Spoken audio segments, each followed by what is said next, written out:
Welcome to part 3. So thank you for viewing my video. I hope you enjoyed part 1 and part 2. Keep in mind, this is my first time ever taking apart a Vespa and trying to document it, so I'm sure there's better ways, but I'm learning as I go. So in this video, I take off the seats, front and rear seat. I also take off the wiring harness from the engine, and I remove the rear brake pedal and switch. So please like, subscribe, comment, and follow me as I upload at least one video every week. I'm going to try to get some more videos up, so hope you enjoy. Thanks.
Ta-da.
Oh, wait a minute. Got it here.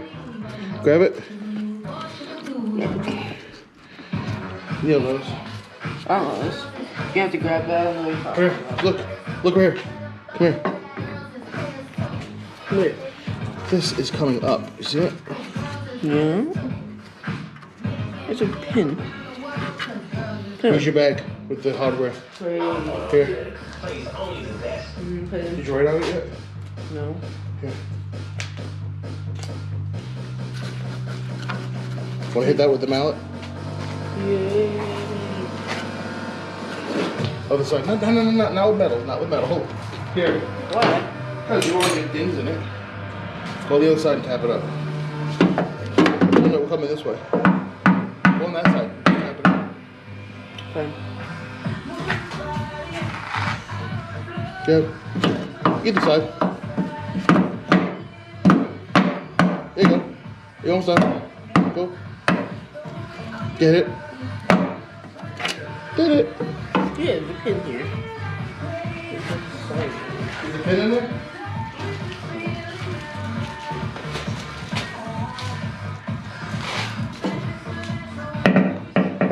My Sharpie. Don't know.